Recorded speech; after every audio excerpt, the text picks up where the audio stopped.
My dad said no one would ever love me if I cut my hair. When I was 14, my sister Ivy's hair got caught in the chain on the swing set and started ripping her scalp off. And while she was screaming and bleeding, my dad just stood there yelling, "Why weren't you more careful with it?" Dad was completely obsessed with long hair on women. He came from this family where all the women had hair down to their ankles and they called it their crowning glory or whatever. His own mother had hair so long she had to carry it in her arms to walk. And Dad kept this massive photo of her in the living room like she was royalty. When he married Mom, her hair was down to her waist, and apparently when I was born, the first thing he said was, "I can't wait to see how long hers gets." Every single night, Dad would brush my hair for an hour while going on about how hair was a woman's true beauty, and cutting it was basically a sin. He wouldn't even let us trim split ends. Mom's hair was down past her knees, and she had constant migraines from the weight. She couldn't drive because her hair would get stuck in the seatbelt or tangled around the gear shift. One time, she tried to pull it back in a bun, and Dad screamed, "What's the point of having beautiful hair if you're going to hide it like you're ashamed?" Ivy was 12, and her hair literally dragged on the ground behind her. Mine was down to my thighs. We had to wash it every day with this $50 shampoo and spend hours detangling it while Dad watched to make sure we weren't pulling out too many strands. When I was 7, I snuck into the bathroom with Mom's sewing scissors and cut off like 6 inches. I just wanted to be able to run without stepping on my own hair. I thought if I only cut a little bit, Dad wouldn't even notice. But when he came to brush my hair that night, he saw the uneven ends and completely lost it. He didn't yell at first, which was somehow worse. He just got really quiet and said, "You've destroyed something precious that can never be replaced." Then he left and came back with this wig that went all the way down to the floor. He made me wear it every single day until my real hair grew back to the length it was before. The wig was so heavy, I got neck pain and headaches. And it was like 3 feet longer than my actual hair, so I was constantly tripping over it. Kids at school made fun of me, and I'd come home crying, but Dad would just say, "Good. Maybe now you'll understand why you should appreciate your real hair." I had to wear that thing for almost 2 years, and I never tried to cut my hair again after that. Dad built a swing set because he wanted us to play outside with our hair blowing in the wind like some shampoo commercial. Mom said it wasn't safe, but Dad insisted we needed fresh air. Ivy got on the swing and started going pretty high, and her hair was whipping everywhere. Then I heard this sound like fabric tearing, and Ivy started screaming. Her hair had wrapped completely around the chain, and when the swing came back down, it just pulled.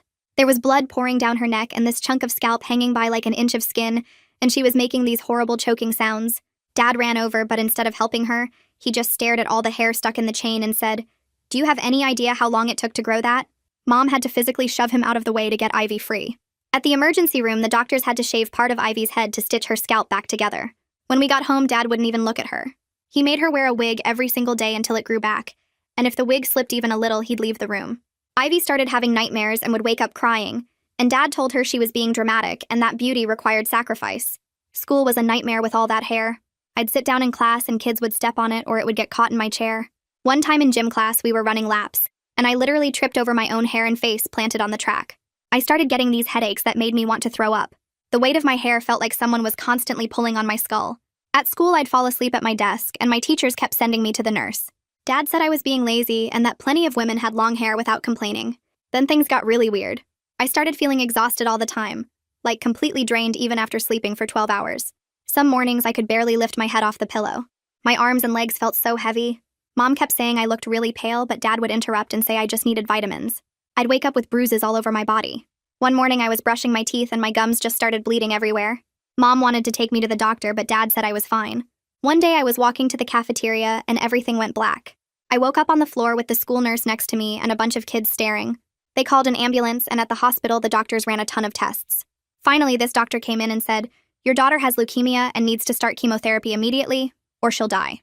Her hair will need to go." I stared at my dad, who looked like he had his decision made. His face went completely blank, like someone had just turned off all the lights inside him.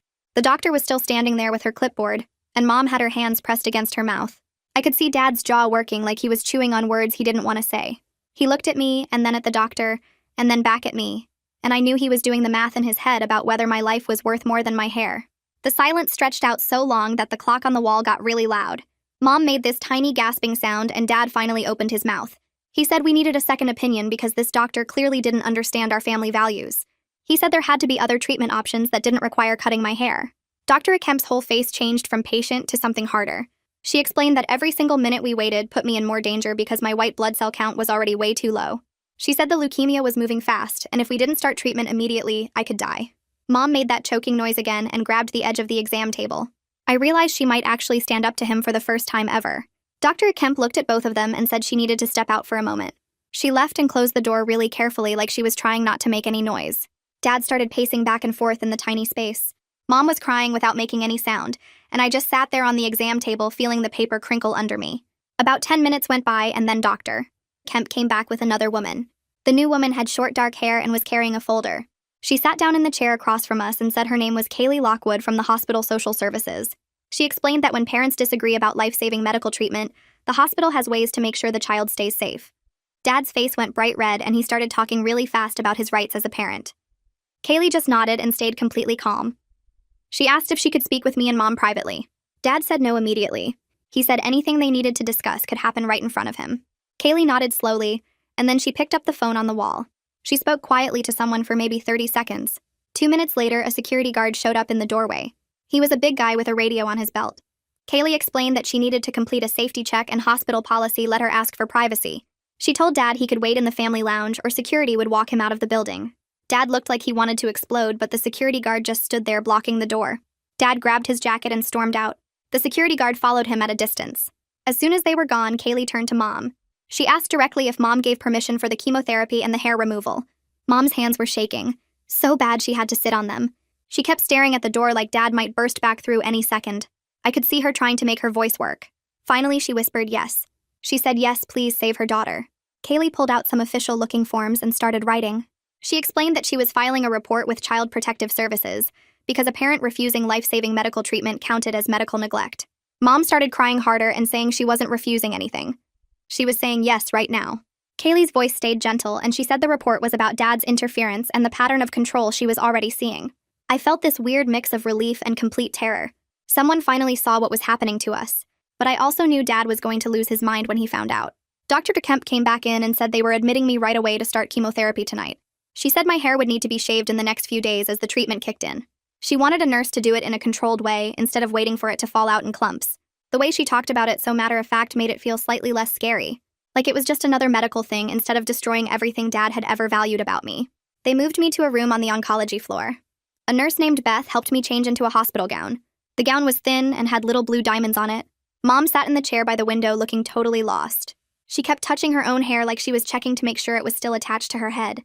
I wanted to say something to make her feel better, but I was so tired I could barely keep my eyes open. Beth was already setting up this tall metal pole with bags of clear liquid hanging from it. She said that was what would save my life. About an hour later, Dad showed up at my door with some guy in a suit. The guy was carrying a briefcase, and Dad was talking really loud about consent forms. They wanted to see the paperwork, and Dad's lawyer was threatening to sue the hospital.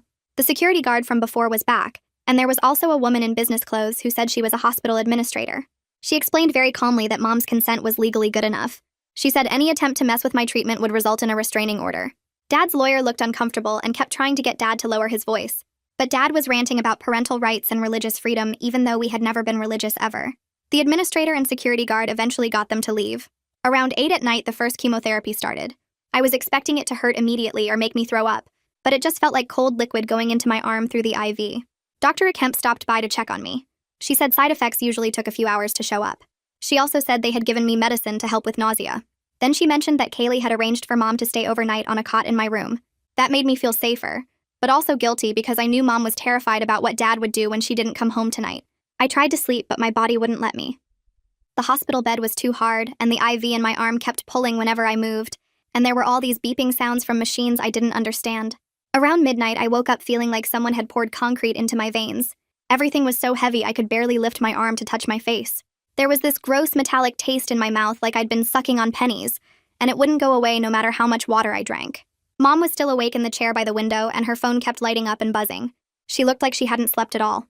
I asked what was happening, and she showed me the screen. Dad had sent like 30 texts in the past hour. The first few were asking when she was coming home. Then they got mean, saying she was betraying the family and abandoning her husband and choosing the hospital over him. The last one said if she didn't come home right now, he was going to come get her himself. Mom's hands were shaking while she held the phone. I told her to turn it off. Just turn it off and stop reading his messages. She stared at the screen for a long time, and I thought she was going to say no, that she had to keep it on in case Dad needed something. But then she pressed the power button and the screen went dark. She set the phone face down on the little table, and we both just sat there in the quiet, with only the beeping machines between us. The next morning, a nurse came in to check my blood pressure and temperature. Everything felt wrong with my body, like all my bones had turned to mush. The nurse said that was normal for chemo and that it would get worse before it got better. Mom was asleep finally, curled up on the cot with her hair spilling onto the floor. Around 9, Kaylee knocked on the door and came in with another woman. Kaylee introduced her as Violet and said she was from Child Protective Services and needed to ask me some questions. Violet was probably in her late 20s, way younger than I expected for someone who investigated families. She had short black hair cut in a pixie style that showed her whole face and neck. It felt like she was showing me on purpose what was possible. Like, look, you can have short hair and still be a whole person. She sat down in the chair next to my bed and pulled out a notebook and pen. She asked me to describe what a normal day was like at home. I started talking about the nightly hair brushing sessions that happened every single evening after dinner. Dad would make me sit on the floor between his knees while he brushed my hair for at least an hour, sometimes 2 if he found any tangles or split ends. He would inspect every single strand, and if he found damage, he'd want to know exactly what caused it. Did I brush it wrong that morning? Did I let it drag on the ground at the school? Was I not using enough conditioner? The questions would go on until I gave him an answer he accepted. Violet wrote everything down without saying much, and I kept talking because once I started, I couldn't stop. I told her about the wig punishment when I was 7, how Dad made me wear that huge heavy wig for 2 years because I cut 6 inches off my hair. I told her about Ivy's scalp injury on the swing set, and how Dad just stood there staring at the hair stuck in the chain instead of helping her while she screamed. I told her how Mom's hair was so long she had to carry it in her arms to walk, and how she couldn't drive because it would get caught in the car. The words just kept spilling out like someone had opened a drain in my brain. I described how tired I'd been for weeks, how I had bruises all over my body and my gums bled when I brushed my teeth. I told her Mom wanted to take me to the doctor, but Dad said I was fine, that I just needed vitamins and more sleep. Violet's pen moved across the paper the whole time, and her face stayed calm and professional. But I could see Mom in the corner, and she was crying without making any sound, just tears running down her face. Hearing everything laid out like this made it sound so much worse than it felt when we were living it. When I got to the part about the weeks of exhaustion and how Dad said I was being lazy, Violet's pen stopped moving for just a second. Then she kept writing. Dr. Kemp came in while I was still talking, and Violet introduced herself and explained why she was there. Dr. Kemp pulled up a chair and started talking directly to Violet about my cancer and the treatment plan. She said my leukemia was absolutely treatable if caught early, but it had progressed to a more dangerous level because of delayed diagnosis. She used the words medical neglect very deliberately, like she wanted to make sure Violet wrote them down exactly. Dr. Kemp explained that my symptoms were obvious, that any reasonable parent would have taken me to a doctor weeks ago when I started showing signs of serious illness. The exhaustion, the bruising, the bleeding gums, the fainting at the school. She said Dad's refusal to seek medical care because he was afraid a doctor would want to cut my hair met the legal definition of child endangerment. Mom made this small noise like she was choking and put her hand over her mouth. Violet asked Dr. Kemp specific questions about when my symptoms started and what would have happened if treatment had been delayed any longer. Dr. Kemp said very clearly that without immediate treatment, I would have died, probably within weeks. The room got really quiet after that. That afternoon, Kaylee came back and said the hospital's ethics committee was having an emergency meeting about my case. She explained they were reviewing whether additional legal steps were needed to protect me from Dad's interference with my treatment. Mom was invited to attend the meeting and she looked scared, but she went. I tried to sleep while she was gone, but I kept thinking about what Dr. Kemp said, about how I would have died if we'd waited any longer. It made me feel weird to know that Dad would have let me die rather than cut my hair. Like my hair mattered more to him than my actual life. Mom came back about 2 hours later and she looked exhausted, but also different somehow, like something had shifted in her face. She sat down on the edge of my bed and told me what happened. The committee agreed that my treatment should continue with her consent alone, and Dad didn't get a say anymore. They were supporting the CPS investigation into Dad's pattern of control and medical neglect. Mom's voice was shaking when she said it, but she also sounded slightly more sure of herself, like someone had finally told her she was allowed to protect her own kid. Later that afternoon, Kaylee spent a long time talking with Mom in the hallway right outside my room. The door was partially open and I could hear most of what they were saying. Kaylee was asking questions about finances and whether Mom had access to bank accounts or her own money. Mom's voice got really quiet and she admitted that Dad controlled everything. She didn't have her own credit card. Her name wasn't on the mortgage or the car titles. She hadn't worked in 15 years and didn't have any job skills. She didn't even know how much money was in their bank account because Dad handled all of that. Kaylee's response made it clear she'd heard this exact story before from other women. She started pulling out pamphlets about emergency housing and legal aid services and programs that help women leave abusive relationships. I heard her explaining something about safety planning and how there were resources available. Mom was crying again, but this time it sounded different, less hopeless somehow. I pretended to be asleep when they came back into the room, but I watched through barely open eyes as Kaylee left a stack of papers on the table next to Mom's cot. On day 3, Dr. Kemp came in during morning rounds and said it was time to shave my head. She explained that the chemotherapy was starting to affect my hair follicles, and it would be less traumatic to do it now in a controlled way, rather than wait for my hair to fall out in clumps over the next few weeks. My stomach dropped when she said it, even though I knew it was coming. I'd been preparing myself for this moment my entire life in a weird way. Like every time Dad brushed my hair and told me it was my only value, I was also imagining what it would be like to not have it anymore. I was scared, but I was also weirdly ready. Mom's face went white and she asked if she could be there when it happened. I said yes immediately because I needed her to see me do this. I needed her to see that I could survive the thing Dad always said would destroy me, that I could lose my hair and still be a whole person. Dr. Kemp said she'd send a nurse in within the hour and then she left. Mom and I just sat there looking at each other, and I could tell she was thinking about all the years of brushing and maintaining and protecting our hair like it was the most important thing in the world. The nurse who came in was the same one from the first night, Beth. She was carrying electric clippers and a plastic cape and a mirror. She explained exactly what she was going to do, how she'd use the clippers to buzz my hair down to almost nothing, and then we could decide if we wanted to shave it completely smooth or leave some stubble. She asked if I was ready, and I nodded because I didn't trust my voice. She put the cape around my shoulders and turned on the clippers, and the buzzing sound filled the whole room. I closed my eyes because I couldn't watch. I felt the vibration against my scalp starting at the front of my head and moving back. It felt like someone was erasing me. There was this sensation of lightness, like someone had just removed a weight I didn't even know I was carrying. Pieces of my hair fell onto the cape and I could feel them sliding down. The buzzing went on for a long time, moving over every part of my head in steady strokes. When Beth finally turned off the clippers, the room felt too quiet. She held up the mirror and I opened my eyes. I barely recognized the person looking back at me. My head looked so small and vulnerable, and I could see the shape of my skull and my ears stuck out more than I realized. There were little bits of hair still clinging to my scalp like dark stubble. Mom was crying, but she came over and put her hands on my face and said I was beautiful. For the first time in my entire life, I thought she might actually mean it. Dad found out about my hair within hours somehow. Maybe the hospital called him, or maybe he just had a feeling. He showed up around 6 that evening, and I could hear him yelling before I could see him. Security stopped him at the elevator and wouldn't let him come to my floor, but his voice carried all the way down the hall. He was screaming that we'd destroyed something precious that could never be replaced. Those were his exact words. The same thing he said when I was 7 and cut 6 inches off with Mom's scissors.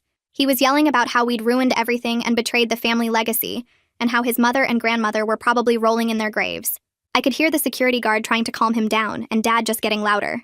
Beth closed my room door and turned on the TV to drown out the noise, but I could still hear him. My whole body was shaking, and I pulled the blanket up to my chin. Mom sat on the edge of my bed and held my hand.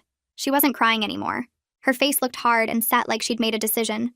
The yelling went on for maybe 20 minutes before it finally stopped, and I figured security must have made him leave the building. That evening, Kaylee came back with a bunch of legal papers.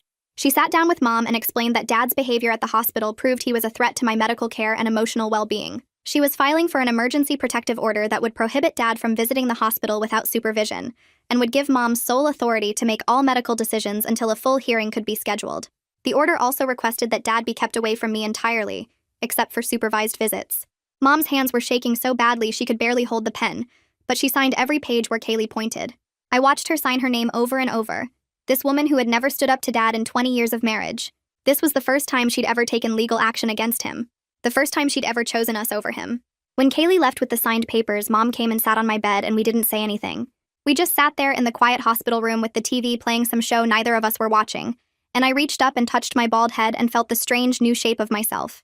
Around midnight, the nausea hit me like a truck, and suddenly I was leaning over the side of the bed, throwing up into the basin Mom grabbed from the bathroom. My whole body felt weak and shaky, and I couldn't stop heaving even when there was nothing left in my stomach. Mom held the basin steady with one hand and used the other to pull my hospital gown away from my face so I wouldn't get anything on it. She kept saying she was sorry over and over, like this was somehow her fault instead of just what chemo does to people. The throwing up went on for what felt like hours, and between waves of nausea I'd collapse back on the pillow feeling like I weighed 1,000 pounds. Mom wiped my face with a cold washcloth and got me little sips of water when I could keep them down. But there was something different about the way she moved around the room, something stronger in how she held herself. It was like standing up to Dad and signing those legal papers had unlocked something in her that had been buried under all that hair and all those years of fear. She wasn't asking permission to take care of me anymore. She was just doing it. The next morning, Violet came back with a yellow legal pad full of questions, and this time she wanted to know about Ivy. Mom's face went pale when Violet asked if Ivy was safe at home alone with Dad, and Mom had to admit that yes, Ivy was still there because we didn't have time to make other arrangements before everything happened so fast. I could see the panic in Mom's eyes when Violet explained that CPS needed to do a welfare check right away, that afternoon if possible. I felt sick again, but this time it wasn't from the chemo. It was pure fear for my sister because I knew exactly how Dad would react when investigators showed up at the house asking questions. I begged Violet to make sure Ivy was okay, and Violet promised she would personally make sure the check happened today, and that someone would call us as soon as it was done. After Violet left, Mom just sat in the chair by the window staring at her phone like she could make it ring faster through sheer force of will. Around 4 that afternoon, Violet called and Mom put it on speaker, so I could hear too. Violet said Ivy was physically safe, no signs of injury or immediate danger, but she was clearly scared and Dad had been really controlling during the whole interview. He kept answering questions for Ivy and wouldn't let her speak freely, and when the investigator asked to talk to Ivy alone, Dad made this huge deal about his rights as a parent. The investigator had documented everything about the house, and Violet said it was pretty shocking evidence of the family's obsession with hair. There were photos of Dad's grandmother everywhere, like a shrine to this woman with floor-length hair. The bathroom had an entire cabinet just for hair products, $50 shampoos and special conditioners and treatments that cost more than groceries. But the worst part was this notebook the investigator found in Dad's desk, where he had tracked the growth of Mai and Ivy's hair like some kind of science experiment. He had measurements written down every month for years, notes about texture and thickness, even calculations about how long it would take to reach certain lengths. Violet said they scheduled a follow-up interview at Ivy's school, where Dad wouldn't be present so Ivy could talk freely, and she was adding all the documentation to the CPS file. The next day, this lawyer named Wallace showed up to meet with Mom, and he had kind eyes and a briefcase full of papers. Kaylee had connected us with him through some legal aid program that helps families in situations like ours.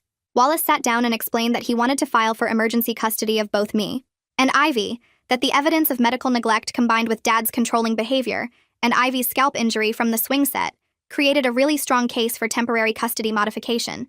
He used words like petitioner and respondent and temporary orders, but what it basically meant was that Mom could get legal permission to keep us away from Dad while the court figured out what to do long-term. Mom looked scared but also relieved, like she'd been waiting for someone in authority to tell her she was allowed to protect her own children. Wallace said he'd start the paperwork right away, and that we should have a court date within a few weeks. I ended up staying in the hospital for 8 days for that first round of chemo, and it was weird, but I actually started to feel kind of normal during that time. Not physically normal because I was tired and sick and bald, but normal in the way I got to just exist without Dad's constant presence hanging over everything. The nurses would come in and ask what I wanted to eat, and I could just say what I actually wanted instead of worrying about whether my choice would disappoint someone. Nobody timed how long I took in the bathroom or inspected what I was doing. I could sleep without worrying about someone coming in to check my hair or lecture me about taking care of something precious. Mom noticed the change too, and one afternoon she said she couldn't remember the last time she'd seen me look relaxed. That made me sad because it meant being in a hospital with cancer felt safer than being at home with my own father. On day 6, Ivy called Mom's phone from her friend's house, and I could hear her crying before Mom even put it on speaker. Ivy was begging to come stay at the hospital with us, and her voice sounded so small and scared. She said Dad had been even worse since I left, that he was brushing her hair for hours every single night, and talking about how she was the only daughter he had left who respected family values. He kept saying I had betrayed the family and that Ivy was his last hope for carrying on the tradition. Mom told Ivy to stay at her friend's house and that we were working on a plan to get her out, but I could hear Ivy crying harder and it broke my heart. I had escaped, but I left my little sister behind to deal with Dad alone, and now he was focusing all his crazy on her. After the call ended, Mom just sat there holding her phone and I saw her hands shaking. That same day, Mom's phone started buzzing with texts from numbers she didn't recognize, and when she opened them, we realized Dad was texting from different phones after she blocked his main number. The messages were getting scary, talking about how we'd destroyed the family and betrayed sacred traditions. He said Mom was manipulated by people who wanted to destroy families, and that she was going to regret choosing strangers over her husband. Then messages started coming from Dad's cousins and aunts, people Mom hadn't talked to in years, all saying basically the same thing about how Mom was wrong and Dad was right, and we were destroying something beautiful. Kaylee came by that evening to check on us, and when Mom showed her all the messages, Kaylee's face got really serious. She pulled out her laptop right there and started documenting every single message, taking screenshots and adding them to the CPS file as evidence of harassment. Then she helped Mom get a new phone number that only the hospital and the legal team would have access to. On day 9, I woke up feeling really hot and wrong, like my whole body was on fire from the inside. The nurse took my temperature and her face changed, and suddenly there were a bunch of people in my room checking my blood and hooking up new IV bags. Dr. Kemp came in and explained that my white blood cell count had dropped really low, something called neutropenia that happens sometimes with chemo. She said my body couldn't fight off infections right now, and that I needed to go to an isolation room where everyone would have to wear masks and gloves. They moved me to this room at the end of the hall that felt like being in a bubble, and suddenly I couldn't have any visitors except Mom. The fever made everything feel weird and disconnected, like I was watching my life happen to someone else. That night, I had these horrible nightmares about my hair growing back and wrapping around my throat, choking me while Dad stood there brushing it and saying how beautiful it looked. I'd wake up gasping and reaching for my head to make sure it was still bald and safe. Mom refused to leave even when the nurses said she needed to rest and get some sleep. I woke up at 3 in the morning and she was sitting in the chair next to my bed just watching me breathe. Her eyes were red like she'd been crying, and when she saw I was awake, she started talking about how she'd been thinking about all the years she spent maintaining her hair when she could have been protecting her daughters instead. She said she'd spent hours every day washing and conditioning and drying and brushing when she could have been working or saving money or building a life where we could leave. She started crying so hard she could barely talk, and I told her it wasn't her fault that Dad was the way he was, but she shook her head and said she chose to stay, and that made her responsible too. The fever finally broke after 36 hours, and I felt like a person again instead of a burning pile of nothing. While I was recovering and eating actual food for the first time in 2 days, Kaylee came in to talk to Mom about finances. She pulled up a chair and asked Mom directly about money and bank accounts, and Mom had to admit she had no access to anything. Dad controlled all the money. Mom didn't have her own credit card or checking account. Her name wasn't on the mortgage or the car titles or any of the bills. She hadn't worked in 15 years and didn't even know how she'd support herself and 2 kids if she actually left for real. Kaylee didn't look surprised at all, like she'd heard this exact story 100 times before. She pulled out these pamphlets about a domestic violence program that helps women establish financial independence, and she and Mom started working on what she called a safety plan. The plan included emergency housing and food assistance and job training resources, all these things I didn't even know existed. Kaylee wrote down phone numbers and websites and the names of people Mom could contact, and I watched my mother take notes like she was studying for the most important test of her life. Wallace filed the emergency custody petition with the family court the next morning, and the clerk stamped it with a hearing date 3 weeks out. The judge who reviewed the emergency motion granted a temporary order that same afternoon, giving Mom sole medical decision-making authority, and restricting Dad to supervised visits only at a location approved by CPS. The court papers got served to Dad at his work 2 days later, and according to the process server, he went completely white when he read them and had to sit down. That evening around 6 p.m., the security guard at the hospital called up to my floor to warn us that Dad was in the lobby demanding to see me and Mom. The guard said Dad was yelling about his rights and waving the court papers around, and when they told him he couldn't come up without supervision, he tried to push past the desk. 2 more security guards came down and they had to physically block him from getting to the elevators.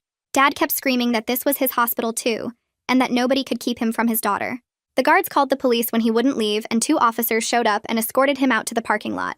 One of the cops came up to my room afterward to take a report, and he said Dad was still sitting in his car in the parking lot just staring up at the building.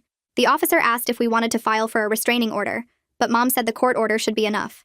Kaylee added the police report to the CPS file as more evidence of Dad's inability to respect boundaries.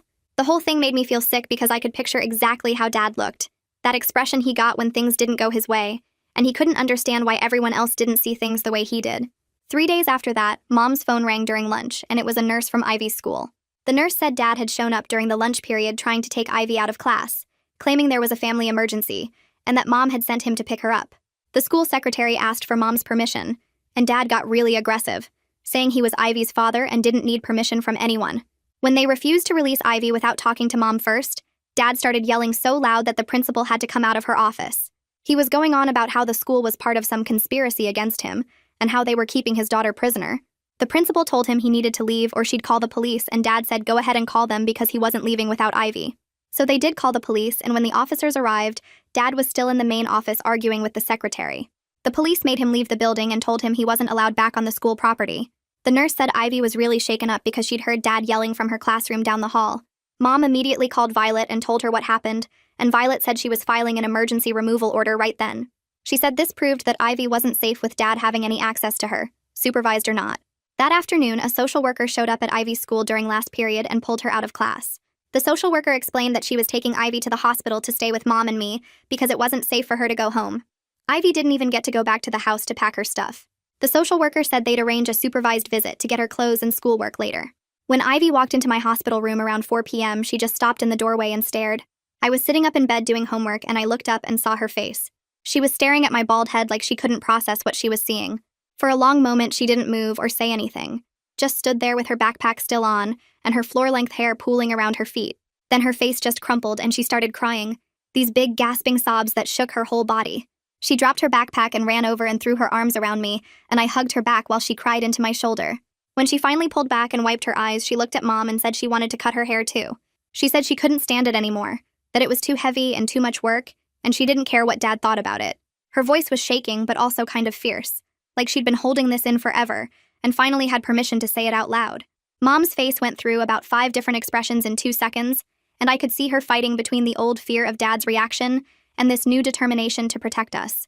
She took a deep breath and told Ivy that we were going to figure this out together, that nobody was going to force her to keep hair she didn't want anymore. The CPS social worker came back an hour later with paperwork placing Ivy in temporary protective custody with Mom as the custodial parent. This meant we were all staying at the hospital together until we could find safe housing away from Dad. The social worker said she'd arrange for someone to go to the house with police supervision to get Ivy's clothes and school stuff, and that Dad wouldn't be there when they did it. The hospital brought up a second cot and set it up in my room next to Mom's, and suddenly my hospital room felt like some kind of weird refuge camp. That night, after the nurses did their final rounds and turned off most of the lights, Ivy and I stayed up talking in whispers. We talked about everything Dad had put us through over the years, all the hours of hair brushing and inspection, the way he'd flip out over a single split end, how we'd both learned to move carefully so our hair wouldn't get caught on things. Ivy told me about the nightmares she still had about the swing set accident, how she'd wake up feeling the chain pulling at her scalp. I told her about the wig punishment when I was 7, and how I'd been too scared to ever try cutting my hair again until cancer made the choice for me. It was the first time we'd ever been able to talk freely about any of this without worrying Dad would overhear and punish us for being ungrateful. Mom was pretending to be asleep on her cot, but I could tell from her breathing that she was awake and listening to every word. The next morning, Ivy asked one of the nurses if someone could cut her hair. The nurse looked at Mom for permission and Mom nodded, her voice shaking a little when she said yes. The same nurse who'd shaved my head came in with scissors and a comb, and she had Ivy sit in the chair by the window. She asked Ivy how short she wanted to go, and Ivy said shoulder length, just get rid of all the weight. The nurse started with the scissors, cutting off huge sections of hair that fell to the floor in thick ropes. Ivy watched in the mirror the whole time with this expression I'd never seen on her face before, something between relief and disbelief. When the nurse finished and Ivy's hair was just touching her shoulders, Ivy reached up and ran her fingers through it. She could actually run her fingers through her hair without them getting stuck in tangles. She started laughing, this kind of shocked, happy laugh like she couldn't believe it was real. Mom was crying, but it wasn't the scared crying from before. It was this weird mix of happy tears and grief, like she was mourning all the years we'd lost while also celebrating that we were finally free. The nurse swept up all of Ivy's hair from the floor and asked if we wanted to keep any of it, and Ivy said no, without even hesitating. Dr. Kemp came by later that morning to check on me and said I was ready to be discharged. My blood counts were stable enough that I could go home as long as I came back every week for more chemotherapy sessions. But then she paused and looked at Mom and said, "Of course we couldn't actually go home because of the protective order." Mom's face fell because she hadn't thought that far ahead. Kaylee had mentioned that the temporary shelter the domestic violence program found only had space for 1 week, and after that we'd need somewhere else to stay. Dr. Kemp said she'd talked to the hospital social services about options for transitional housing. Kaylee came back that afternoon with information about a program that provides furnished apartments for families in crisis situations. She said there was a small 2-bedroom apartment available near the hospital that we could stay in for up to 3 months, while Mom looked for work, and we figured out permanent living arrangements. The apartment was part of a program specifically for domestic violence survivors, and the rent was covered by a grant, so we wouldn't have to pay anything for the first 3 months. Kaylee helped Mom fill out the application right there in my hospital room, and 2 days later we got the call that we were approved and could move in whenever we were ready.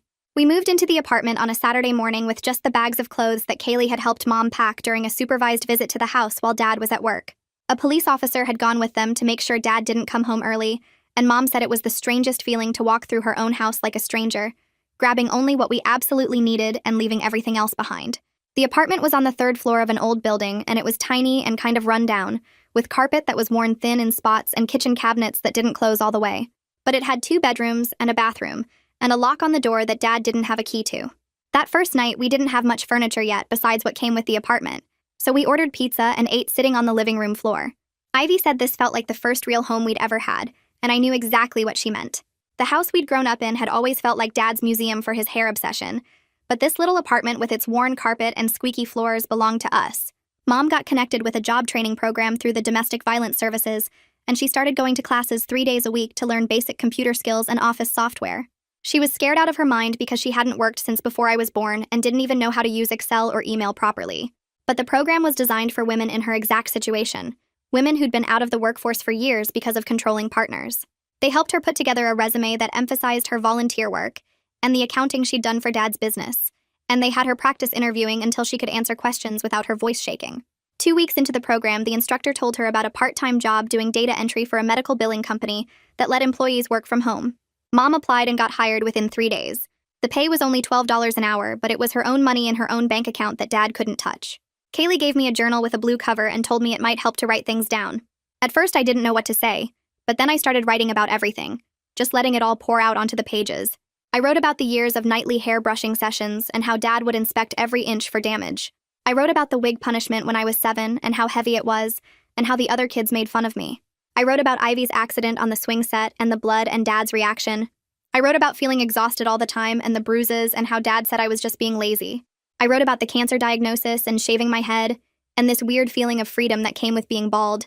Some days I wrote angry entries about Dad and everything he'd stolen from us. Other days I wrote about being scared that the cancer would kill me anyway, and that all of this would be for nothing. Writing it all down made it feel more real somehow, like I was creating evidence that this actually happened and wasn't just some nightmare. Kaylee said both kinds of feelings were completely valid, and that I should keep writing whatever came into my head. Wallace came to the apartment one evening to prepare us for the custody hearing that was now 2 weeks away. He sat at our kitchen table with a folder full of papers and explained that Dad's lawyer was arguing that Mom had kidnapped us, and that the whole situation was a misunderstanding, blown out of proportion by social workers who were too quick to interfere. Wallace said we had strong evidence on our side, including medical records, CPS reports, hospital documentation of Dad's interference with my treatment, the police reports from his attempts to violate the court order, and statements from my teachers and doctors. But he warned us that family court could be unpredictable, and that we needed to be prepared for the possibility that the judge might order some kind of visitation, even if Mom got custody.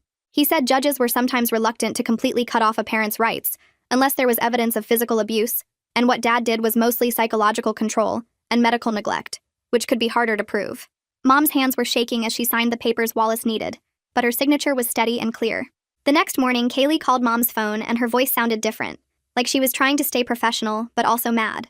She told Mom that Dad had started posting all over social media about us, claiming the hospital kidnapped his daughters and that Mom was brainwashed by people who hate families. Mom pulled up his page on her laptop and there were like 20 posts from the past 12 hours, each one with old photos of me and Ivy with our super long hair. The captions talked about how beautiful we used to be, and how the system destroyed us and took away our crowning glory. There were pictures I didn't even know he had, including one from when I was maybe 5 years old with my hair spread out on the grass like some kind of creepy photo shoot. People were commenting and sharing the posts, and some of Dad's relatives were writing things about how Mom betrayed the family and how we were being held against our will. Kaylee told us to screenshot everything, but not to respond or engage with any of it. She explained that this was actually good for our case because it showed the judge exactly what Dad cared about most. Every single post focused on our hair and our appearance. Not once did he mention my health or the cancer or whether I was okay. Kaylee added all the screenshots to the evidence file and said Dad was basically building our case for us by putting his obsession on public display for everyone to see. 3 days later, I went back to the hospital for my second chemotherapy session. This time I knew what to expect, so I wasn't as scared when they hooked up the IV. I'd packed snacks that were supposed to help with nausea, and I wore comfortable clothes and brought my journal to write in during the long hours of sitting there. The infusion took about 4 hours, and I felt the same weird coldness going into my veins and the metallic taste in my mouth. But I'd taken the anti-nausea medication before we even left the apartment, so when the sick feeling hit, it wasn't as bad as the first time. Dr. Kemp came by to check on me halfway through, and she looked at my chart and said my blood counts were improving. She explained that meant the cancer was responding to treatment and shrinking, which was exactly what we wanted to see. I asked her how long I'd have to keep doing this, and she said probably 6 months of treatment total, maybe longer depending on how my body responded. She reminded me there would be setbacks and bad days, but so far everything was going according to plan. After she left, I sat there watching the clear liquid drip into my arm and felt this strange mix of grateful and angry. Grateful that the chemo was working and killing the cancer cells, but angry that I had to be here at all because Dad waited so long to get me help. Mom squeezed my hand and didn't say anything, but I could tell she was thinking the same thing. A few days after that, Beth, who ran the teen cancer support group at the hospital, stopped by during one of my checkups. She was maybe 30 years old with short hair that was growing back in after her own cancer treatment, and she had this really calm way of talking that made you feel less alone. She invited me to come to the support group that met every Thursday evening in one of the conference rooms.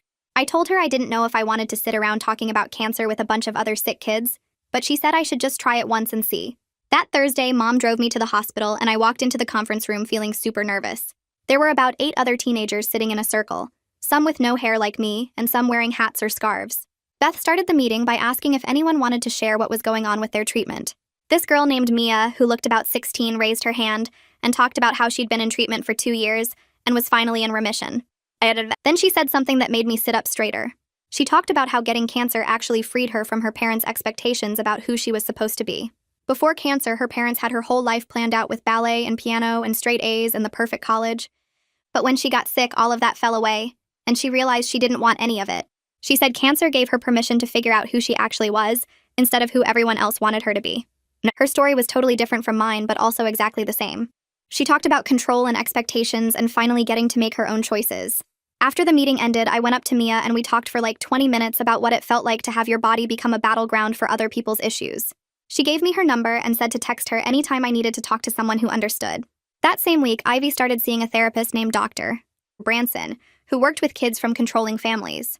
Mom found her through the domestic violence program, and Dr. Branson had evening appointments so Ivy could go after school.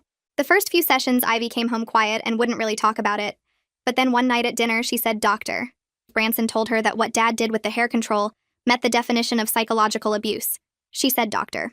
Branson explained that the scalp injury from the swing set should have resulted in a CPS investigation years ago, and that teachers and doctors were supposed to report that kind of thing. Ivy looked relieved when she talked about it, like someone finally confirmed that our family wasn't normal, and she wasn't crazy for thinking it was wrong. Around the same time, Mom started going to a support group for survivors of domestic abuse.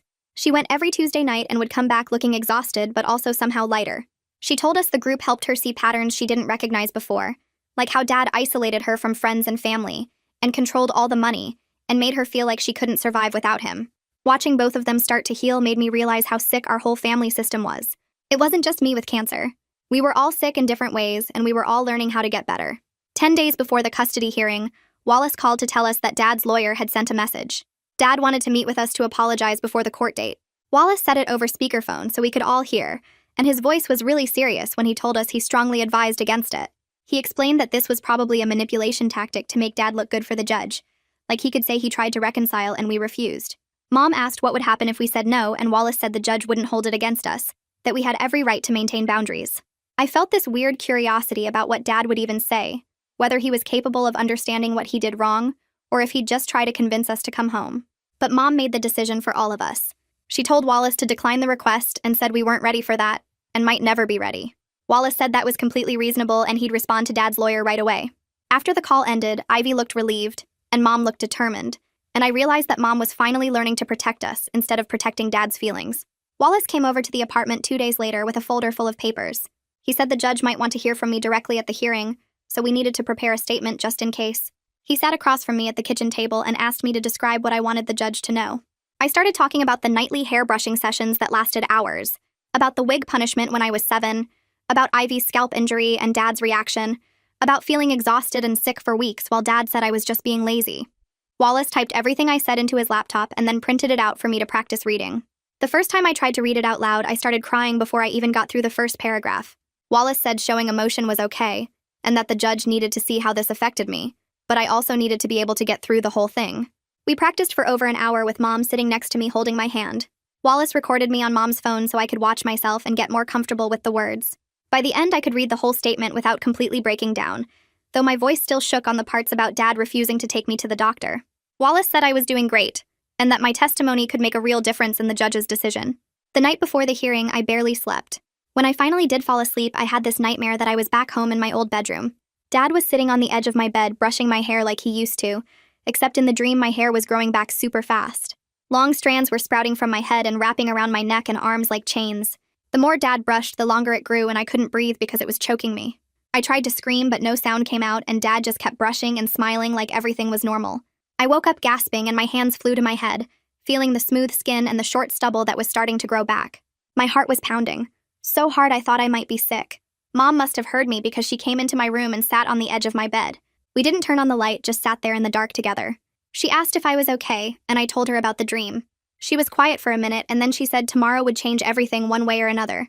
She said no matter what the judge decided, we weren't going back to living like that. We sat there for a long time talking about what might happen at the hearing and what we'd do afterward. Eventually, I fell back asleep with Mom still sitting there, and this time I didn't dream at all. The custody hearing started at 9 in the morning in a small courtroom that smelled like old wood and something I couldn't quite name. Maybe fear, or maybe just years of people's problems soaking into the walls. Dad was already there when we arrived, sitting at a table with his lawyer. He was wearing a suit I'd never seen before, and his hair was neatly combed. He looked like a completely normal, respectable father who'd been wronged by the system. He didn't look at us when we walked in, and I didn't look at him either. The judge was a woman probably in her 50s with gray hair and glasses. She looked tired, like she'd seen 1,000 cases just like ours. She sat down at the big desk at the front and explained that this hearing would determine temporary custody and medical decision-making, while the CPS investigation continued. She said both sides would present evidence and testimony, and then she'd make a ruling based on what was in the best interest of the children. Wallace stood up first to present our side. He laid out the timeline of events, starting with my cancer diagnosis, and Dad's interference with treatment. I watched the judge's face carefully to see if anything he said made her react, but her expression stayed completely neutral. Violet was the first person to testify. She walked to the front and swore to tell the truth with her hand on a Bible. Then she sat down in the witness chair, and Wallace started asking her questions. She described her investigation and what she found when she visited our house. She talked about the photos of Dad's grandmother covering the walls, the cabinets full of expensive hair products, the notebook where Dad tracked our hair growth like some kind of science experiment. She presented printed photos of the house as evidence, and the judge looked at each one carefully. Wallace asked about the documented history of control, and Violet explained the wig punishment from when I was 7, and Ivy's scalp injury from the swing set. She read directly from her report about how Dad stood there asking about the hair while Ivy was bleeding and screaming. The judge asked if Dad was ever physically violent, and Violet said no. The abuse was psychological and medical rather than physical. But she emphasized that psychological abuse could be just as damaging as physical abuse, sometimes even more so because it was harder to see and harder to prove. Dr. Kemp testified next through a video call on a big screen at the front of the courtroom. She explained my cancer diagnosis and the type of leukemia I had. She described the symptoms I'd been showing for weeks, the exhaustion and bruising and bleeding gums that any reasonable parent should have recognized as signs of serious illness. She stated clearly that Dad's refusal to seek medical care when I was obviously sick constituted medical neglect. Then she talked about the progression of my cancer during those weeks of delay, how it went from early stage to more advanced because of the lack of treatment. She explained Dad's attempts to prevent me from receiving chemotherapy, and how he focused on my hair instead of my survival. The judge asked if my prognosis was good now that treatment had started. Dr. Kemp said yes, but emphasized that any further delays or interruptions could be catastrophic. She said I needed consistent treatment for at least 6 months, and that my mother had been fully cooperative with the medical team, while my father had been actively obstructive. The judge took notes during the whole testimony, and I could see her writing faster during certain parts, especially when Dr. Kemp talked about how the delay could have killed me. Wallace stood up and called Mom to the witness chair. She walked to the front with her hands shaking and sat down after putting her hand on the Bible. Wallace started asking her questions about the marriage, and Mom's voice came out quiet at first, but got stronger as she talked. She described how Dad controlled what she wore, and how she styled her hair and who she could see. She explained that over 20 years he slowly cut her off from her friends and family until she had nobody except him. She talked about the nightly hair brushing that could go on for 3 or 4 hours while Dad inspected every inch for damage. She described how he would make her stand in front of him while he checked for split ends, and how he'd get angry if he found even one. Mom explained that she had no access to bank accounts and no credit cards in her name, and that Dad controlled every dollar that came into the house. Her voice shook when she talked about being too scared and too broke to leave, but she didn't cry. She looked right at the judge and said she should have protected us sooner, but she's protecting us now, and she'll never let Dad control us again. The judge wrote notes the whole time and asked a few questions about specific incidents. When Wallace finished, Mom walked back to sit with us, and her whole body was trembling. Dad's lawyer stood up next and started presenting their defense. He argued that Dad came from a culture where long hair on women was deeply valued, and that his beliefs were protected under religious freedom. Dad took the stand and testified that he never meant to hurt anyone. He said he was just trying to preserve family traditions that had been passed down through generations. He talked about his grandmother and mother and how hair was sacred in his family. He claimed the cancer diagnosis was a shock, and that he only hesitated about treatment because he needed time to process such a big change. His lawyer showed photos of Dad's mother and grandmother with hair down to their ankles, trying to make it look like cultural heritage instead of abusive control. Dad kept using words like tradition and values and sacred, and his lawyer nodded along like this was all perfectly reasonable. I watched the judge's face to see if she was buying any of it, but her expression stayed neutral.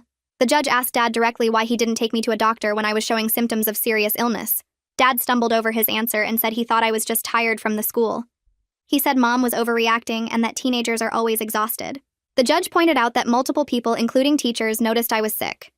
She asked if his concern about my hair influenced his decision not to seek medical care. There was a long pause where Dad just sat there looking at his lawyer. Finally, he admitted that he was worried a doctor might want to cut it. The courtroom went completely quiet. Even Dad's lawyer looked uncomfortable. The judge wrote something down and her pen moved fast across the paper. Wallace stood up again and said the judge didn't need to question me directly, which made relief flood through my whole body because I didn't think I could face Dad in person. Wallace presented my written statement instead. He read parts of it out loud, describing the wig punishment when I was 7 and the daily hair inspections and how Dad made us spend hours on hair care. He added the medical records showing how my cancer got worse during the weeks Dad refused to take me to a doctor. The judge took the papers and read through everything carefully. I watched her face and saw her expression get harder when she reached the part about the wig punishment.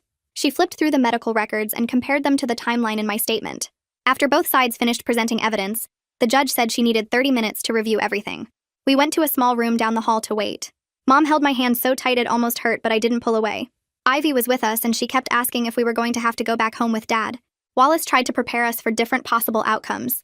He explained that the judge might order shared custody or supervised visits or full custody to Mom. He said we had a strong case, but that family court could be unpredictable. I could tell from his face that he thought we'd win, but he didn't want to promise anything. The 30 minutes felt like 3 hours. Mom's leg bounced up and down the whole time and Ivy chewed on her thumbnail until it bled. When we returned to the courtroom, the judge had papers spread out in front of her. She looked at Mom and then at Dad and started reading her ruling. She granted Mom temporary sole legal custody of both me and Ivy. She gave Mom sole medical decision-making authority. Dad was allowed supervised visitation once per week for 2 hours, supervised by a professional monitor that he had to pay for. The judge also ordered Dad to attend therapy focusing on control and parenting issues. She said the current arrangement would stay in place for at least 6 months, while Dad demonstrated he could respect boundaries and put his children's well-being over his personal beliefs. I felt Mom's hand squeeze mine even tighter, and I heard her make this small sound like she was trying not to cry. Dad's face went completely white. For a second, I thought he might jump up and start yelling right there in the courtroom.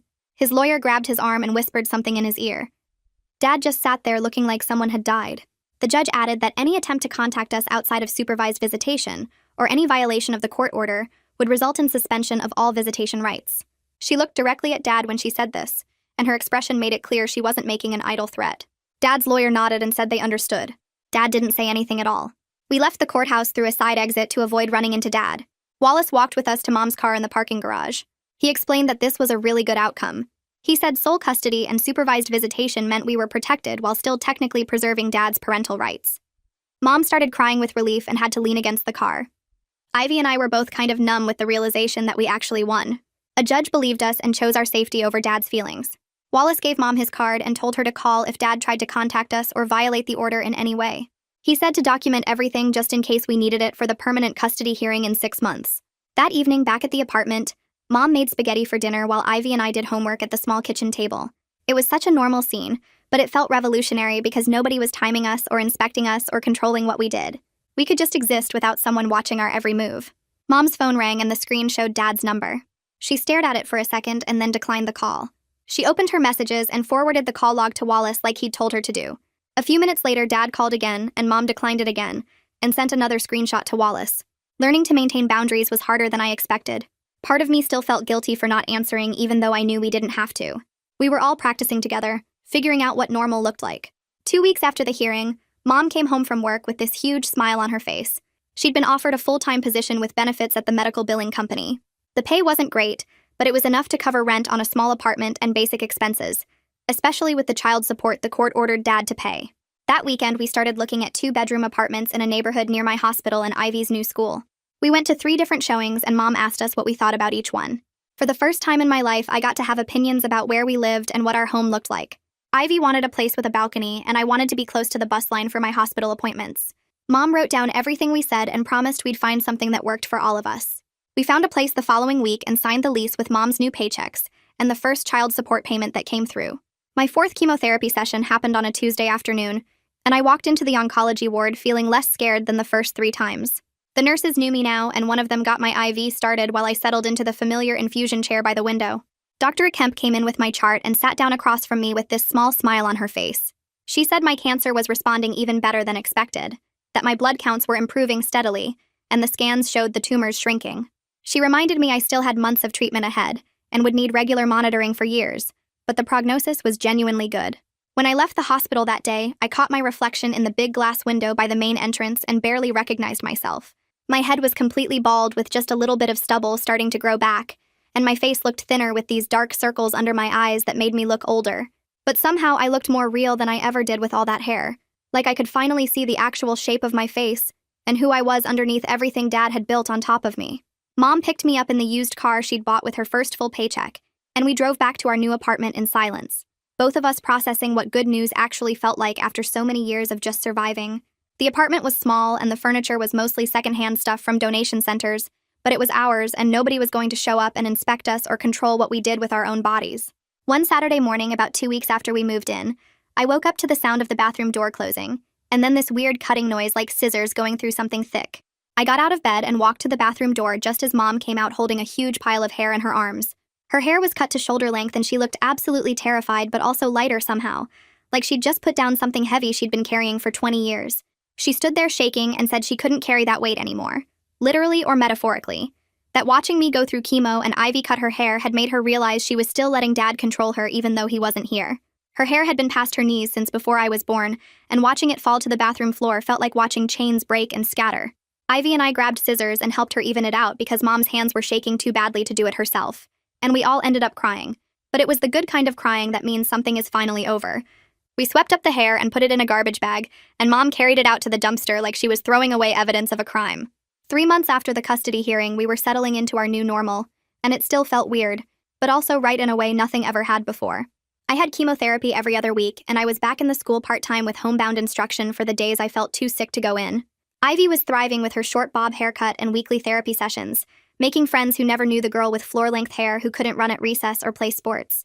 Mom was working full-time at the medical billing company and taking online classes at night to finish the college degree she'd abandoned when she married Dad at 19. We still had supervised visits with Dad every Wednesday evening at a family services office, and he mostly just sat there in silence while the monitor took notes on her clipboard. He wasn't trying to control us anymore because the court order made it clear he'd lose all access if he tried, but he also wasn't really trying to connect or understand what he'd done wrong. I kept a photo on my phone from last week where the 3 of us were standing in front of our apartment building. Mom had shoulder-length hair that moved in the wind. Ivy had her cute bob, and I had my bald head with stubble growing back in, and I was smiling bigger than I'd ever smiled in any photo Dad had taken.